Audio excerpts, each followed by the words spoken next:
Good morning, students. Today I am going to teach you the necrosis.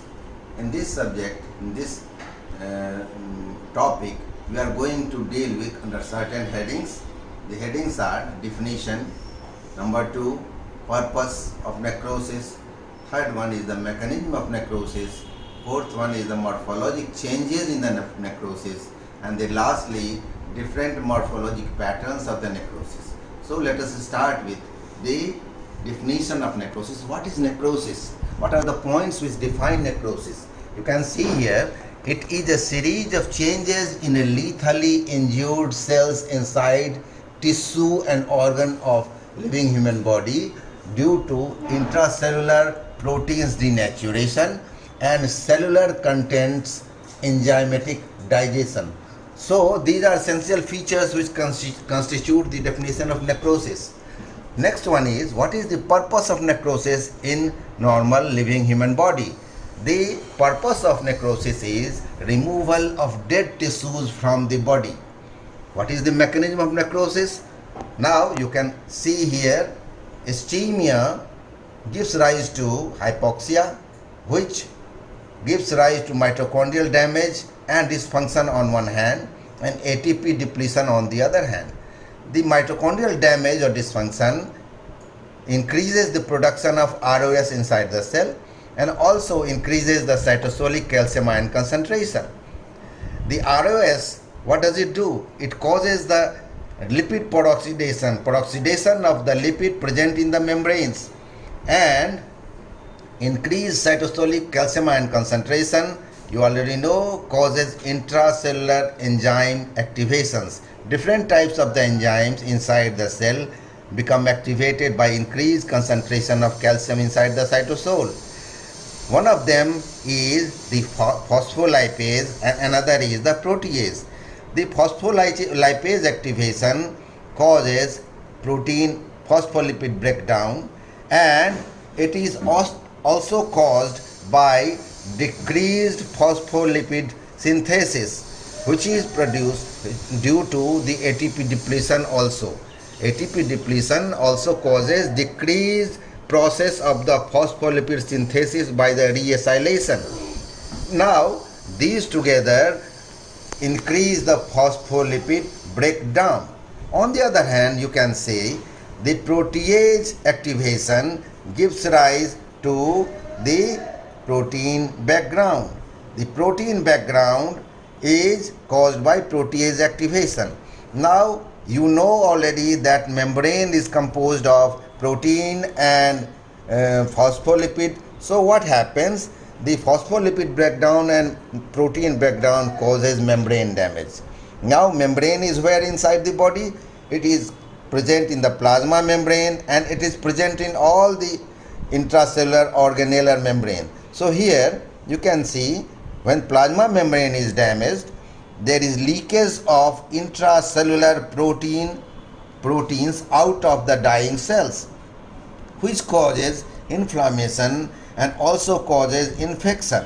That causes release of inflammatory cells and bacterial lysosomes, which causes the digestion of the cellular contents. On the other hand, you can see the increased lactic acid accumulation due to ATP depletion, which decreases the pH, that causes the activation of the lysosomal hydrolase of the dying cells itself, which causes the release of this lysosomal hydrolase inside the cytoplasm. This activated lysosomal hydrolase, which has come out of the lysosome due to the lysosomal damage, this causes also the cellular lysosomal hydrolase also causes, after being activated, the digestion of cellular contents. So you can see here, as is seen, as I told in the definition, there are two sources of digestion of the dying cells product. One is the lysosomal hydrolase of the cell itself, and another is the lysosomes of the inflammatory cells and of the infective bacteria. Both of these causes the process of necrosis. Now come to the another heading, that is known as morphologic changes in necrosis. So in this you can see there are three places where changes occur. First is in the plasma membrane. In plasma membrane what happens? There is loss of microvilli. You know, many of the cells have got the microvilli in on their plasma membrane to increase their surfaces. As for example, the intestinal cells where the reabsorption is needed. So those microvilli are lost by the process in the process of necrosis. And second is the formation of membrane blebs. And next category is what are the changes in the cytoplasm. You can see in the cytoplasm there is swelling of cytoplasmic organelles, including endoplasmic reticulum, lysosomes and mitochondria. And another thing which occurs inside the cytoplasm is the formation of amorphous densities inside the mitochondria. The third thing which occurs is the formation of myelin figures, as you had seen in the case of reversible cell injury. It occurs by unmasking of phosphatide group. And what is myelin figure? The myelin figure is composed of lamellar stakes of denaturated proteins and phospholipids intercalated by water films.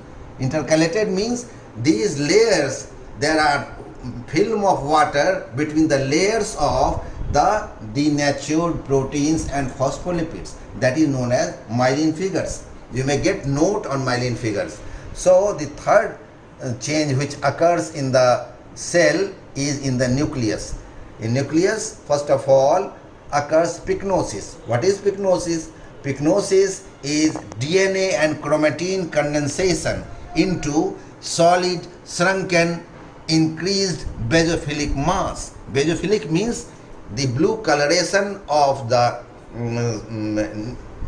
acid, especially DNA and RNA, that is increased by the hematoxylin and eosin in the hematoxylin and eosin stain. Second category that changes occurs inside the nucleus is the karyorrhexis. Karyorrhexis is the fragmentation of pycnotic mass into smaller pieces. And the lastly is the karyolysis. Karyolysis is a disappearance of DNA and chromatin by degradative action of DNAs, which decreases the basophilia of the nucleus because the DNA and chromatin material disappears. Now next heading which are going to be dealt are morphologic patterns of tissue. Now different types of the morphologic patterns have been encountered in different types of the tissue, and it depend upon source of digestive enzymes. Secondly, pathologic condition, and thirdly the organ involved. As you will see later, the first type of the pattern is known as coagulative necrosis. In coagulative necrosis, what happens? There is denaturation of both enzymes as well as structural proteins of dying cells, due to which there is preservation of cellular architecture till digestion. It is digested by inflammatory cellular lysosomal hydrolysis. The cellular architecture is preserved until there is invasion of inflammatory cells over there, and the lysosomes of the inflammatory cell digest all the contents of the cell. And such type of necrosis occurs after acute myocardial infarction. Next category is the liquefactive or coagulative necrosis. It occurs after hypoxic death in neurons of CNS, and in that what happens? The neurons undergo digestion by hydrolysis of their own lysosomes or of inflammatory cells. Lysosome here, lysosomal enzymes are from the both sources, from the dying cells itself or of the inflammatory cells, and both causes the production of yellow creamy viscid mass. That is the characteristic of liquefactive necrosis or coagulative necrosis. The third variety is the gangrenous necrosis. Gangrenous necrosis usually occurs in the limbs So, ischemia of limbs, especially of legs, first causes coagulative necrosis, producing dry gangrene. It is followed by degradative action of lysosomal enzymes of inflammatory leukocytes and bacteria, which converts the gangrene into the wet gangrene. So the same limb which undergoes necrosis first undergoes dry gangrene and then it becomes converted into the wet gangrene.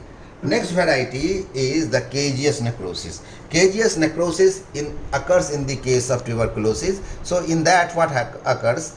In Mycobacterium tuberculosis, cheese-like white friable cellular debris containing mycolic acids and other bacterial lipids, the lipids of the Mycobacterium tuberculosis form and it is surrounded by inflammatory border. This inflammatory border contains lymphocytes, activated macrophages, epithelioid cells and giant cells. These together constitute the granuloma. Now, granuloma is one of the feature of tuberculous changes, necrotic changes. Next variety is the fat necrosis. In the fat necrosis, what happens? The triglyceride esters of body's fat cells are digested into glycerol and fatty acids. Later, they combine with calcium and this process is known as saponification. Now, what are the fat cell reserve in the body? We have already discussed in previous classes. The fat cell depot in the body are, for example, subcutaneous fat, breast, the fat present inside the peritoneal cavity around different viscera, including the pancreas, and also it occurs in the omentum. So omentum is a very large source of the fat. All these fat depots, when there is inappropriate activation of the lipase, they undergo breakdown into glycerol and fatty acids. So this may be again of two types, fat necrosis. One is enzymatic fat necrosis. Enzymatic fat necrosis occurs in peritoneal cavity by inappropriate release of pancreatic lipase in the case of pancreatitis. And the areas of necrosis can be grossly identified by chalky white area of saponification. Sorry students for the interruption. Few things have been left which I will just teach you just now. We were discussing the fat necrosis, and in that we have discussed that fat necrosis is of two types. One is enzymatic fat necrosis, another is the traumatic fat necrosis. The enzymatic fat necrosis occurs inside the peritoneal cavity by inappropriate release of pancreatic lipase in the case of pancreatitis. In this, areas of necrosis can be grossly identified by chalky white areas of saponification, which is surrounded by the inflammatory border. While the another type is the traumatic fat necrosis, which occurs in breast after trauma, and it is often associated with calcification. Another morphologic pattern is fibrinoid necrosis.